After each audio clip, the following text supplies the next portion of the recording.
సరిపోదా శనివారంతో super duper hit కొట్టి అసలు ఈ రోజు శనివారం కాదు కాబట్టి మనం బతికిపోయాం కానీ what a terrific performance Nani చూసేసాను నేను సింప్లీ సూపర్ అసలు ఇరగదీసేశారు సో ఇప్పుడు ఈ సినిమా అంతా కూడా about human relationships and maths కాబట్టి మీకు బెస్ట్ స్కోరింగ్ సబ్జెక్ట్ ఏంటో చెప్పండి స్పెషల్ ఇంగ్లీష్ స్పెషల్ ఇంగ్లీషా అంటే తెలుగు లేకపోతే స్పెషల్ ఇంగ్లీష్ ఉండేది కదా అక్కడ ఏం రాసినా నడుస్తుంది కథలు రాయాలి ఎక్కువ ఆన్సర్ షీట్స్ రాసామంటే ఏదో ఒక మార్కులు వేసేస్తారు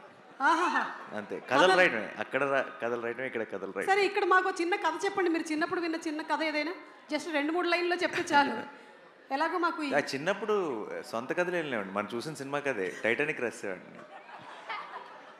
బా గ్రేట్ అసలు టైటానిక్ని కూడా అక్కడ రాసేసారా మీరు okay so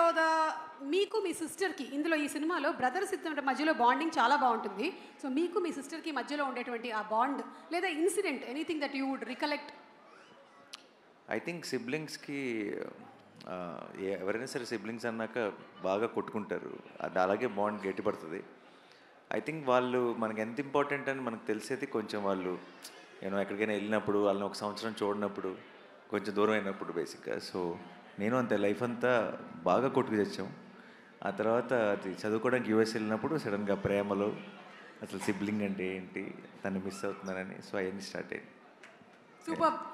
last and final question 35+ఆ 35- ఏజ్ కాదు నా ఏజా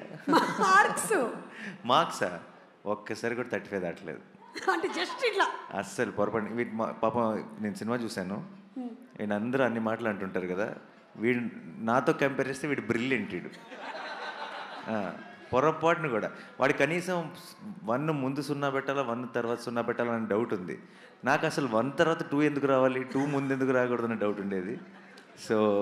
ఒక రకంగా చెప్పాలంటే నేను సినిమా చూస్తున్నంతసేపు వీడితో తెగ రిలేట్ అయిపోయి ఇదేదో నా బయోపిక్ తీస్తారన్నట్టు ఫీల్ అయ్యాను